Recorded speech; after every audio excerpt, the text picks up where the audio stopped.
नमः शिवाय। ओम नमः शिवाय। सभी माँ बाप साथियों को मेरा नमस्कार।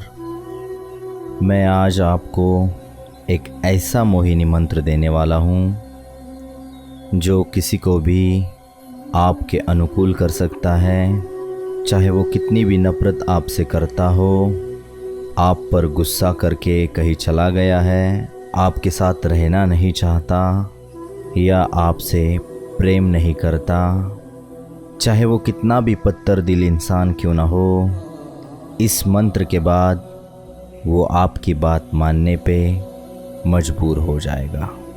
इस मंत्र को खोया हुआ प्यार या आपका कोई करीबी रिश्तेदार या करीबी मेहमान या कोई भी आपका प्रिय व्यक्ति, उसे वापस पाने के लिए इस मंत्र को प्रयोग में लाया जा सकता है। चाहे वो आपका प्यार हो या आपका बेटा हो या आपके माता पिता हो, इनके लिए उनको वापस अपने परिवार में बुलाने के लिए इस मंत्र को प्रयोग में लाया जा सकता है। अगर आपका प्यार है जो आपके साथ रहना नहीं चाहता, कोई संबंध बनाना नहीं चाहता, तो उसके लिए भी आप इस मंत्र को प्रयोग में ला सकते हैं। ये मंत्र खुद भगवान भोलेनाथ ने स्वयं कहा है, तो इसी के सार्थकता पे कोई संदेह नहीं किया जा सकता। जिसको भी वशीकरण तंत्र और मंत्र देखना हो, इस मंत्र का एक बार सहारा लेकर देखें कि आप पाएंगे, देखते ही देखते आपके काम बनना शुरू हो जाएंगे।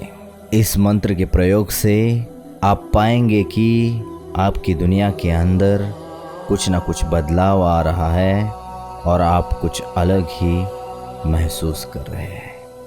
इस मंत्र को शुरू करने से पहले आपको कुछ सावधानियां रखनी होगी और वो ये है, जब तक आप इस मंत्र की साधना करेंगे तब तक आपको ब्रह्मचर्य का पालन करना होगा। किसी भी तरह का मांस मदिरा का सेवन बिल्कुल भी वर्जित है। ये मंत्र किसी भी कुपात्र गरीब को नादान को नहीं देना है। ये बात अपने दिमाग में पूरी तरह से बिठा ले। अगर कोई कुपात्र, कोई गरीब, कोई नादान इसको ग्रहण करेगा तो वो अनिष्ट हो जाएगा।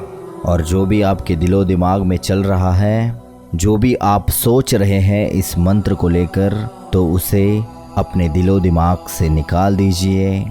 इस मंत्र को आप अपना सच्चा प्यार पाने के लिए, अपना करीबी रिश्तेदार को वापस बुलाने के लिए, अपने बेटे को व्यसन से मुक्त करने के लिए, अपने बेटे को फिर से अपने घर के अंदर बुलाने के लिए, अपने बच्चे को फिर से इस बड़ी दुनिया के अंदर खोए हुए, व्यसनों के अंदर डूबे हुए, उसे वापस लाने के लिए इसे प्रयोग में लाया जा सकता है। किसी भी कुपात्र को, किसी भी अज्ञानी को, किसी भी निष्पाप को, किसी भी अज्ञानी को इस मंत्र के पास आना भी नहीं चाहिए। मैं आप लोगों पर विश्वास रख कर ये मंत्र देने जा रहा हूँ। जब आप इस मंत्र का प्रयोग करेंगे तो किसी गलत काम के लिए इसका कभी भी प्रयोग ना करें, और ऐसे गलत कामों से जो हानि आपको होगी उससे ज़्यादा हानि मुझे भी हो सकती है। जब आप किसी गलत काम के लिए गलत विचारों से इसका प्रयोग करेंगे, प्रयास करेंगे, तब अपने गुरु का, तब मेरा विचार ज़रूर अपने मन में लाए। हमारे तमाम हिंदू ग्रंथ में इस बात का उल्लेख है, हमारे तमाम हिंदू ग्रंथों में इस बात का उल्लेख है कि जब जब इस ब्रह्मांड पर, ऋषि मुनि पर, देवी देवता पर और मनुष्य पर कभी भी कोई भी घोर संकट आया हो, तब तब भगवान शिव ने उन तमाम कष्टों को विष के रूप में स्वयं ही धारण किया है। तमाम देवी देवताओं में एकमात्र भगवान शिव ही ऐसे हैं जिनकी पूजा अर्चना बहुत ही सरल रूप से बहुत ही फलदायी मानी जाती है। और हर देवी देवताओं में एकमात्र भगवान शिव ही ऐसे देवता है, सरल और छोटी भक्ति से भी छोटी पूजा से भी अपने भक्तों को प्रसन्न हो जाते हैं। और भगवान शिव की पूजा करने का विशेष दिन आप सभी को पता है, सोमवार है। सोमवार के दिन भगवान शिव की पूजा अर्चना करने से साधक को विशेष लाभ प्राप्त होता है और उनकी कृपा हमेशा साधक पर बनी रहती है। और हम इस वीडियो के अंदर ऐसे ही एक मंत्र का जिक्र करने जा रहे हैं, जिसको आपको सोमवार को जाप करना है।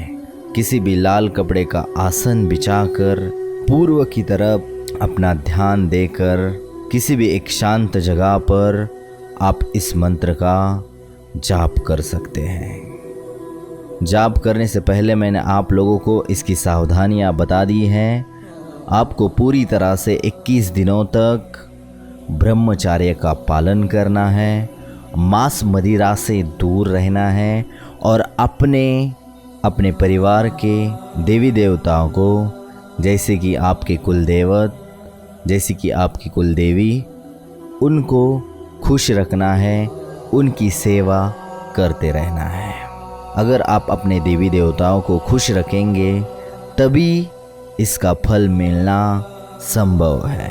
भगवान शिव का ओम नमः शिवाय ये मंत्र को भी आपको जाप करते रहना है। जो हमारा वशीकरण मंत्र है वो आपके स्क्रीन पर मैं अभी दिखाने जा रहा हूँ। याद रखिए, आपको इस मंत्र को 21 दिनों तक हर रोज प्रांत काल में 108 बार जाप करते रहना है। आप किसी भी पेन से इस मंत्र को एक पेपर पर लिख लीजिए। याद रखिए, पेन की स्याही लाल कलर की होनी चाहिए। अपने देवी देवता को खुश रखने के लिए गेंदू के फूलों की एक माला उन्हें चढ़ा दें या कोई भी लाल फूलों की माला अपने देवी देवता को अर्पण ज़रूर कर लें। मंत्र को आपने लिख लिया होगा। मंत्र का प्रयोग आपको सरल मार्ग से पूर्व दिशा में लाल कलर के आसन पर बैठकर रोज प्रांत काल में करना है। देखते ही देखते इस मंत्र से आपके काम जो है वो बनने शुरू हो जाएंगे। मुझे उम्मीद है आप इस मंत्र का प्रयोग किसी नेक और अच्छे काम के लिए करेंगे और पूरे भक्ति के साथ, पूरे विश्व के साथ भगवान शिव को याद करते हुए करेंगे। मुझे आशा है कि आपको ये वीडियो पसंद आया होगा, तो हमारे चैनल वेद शास्त्रों को सब्सक्राइब कर दीजिए और हमारे इस वीडियो को लाइक कर दीजिए। मिलते हैं अगले वीडियो में, तब तक के लिए बहुत बहुत धन्यवाद। ओम नमः शिवाय, ओम नमः शिवाय।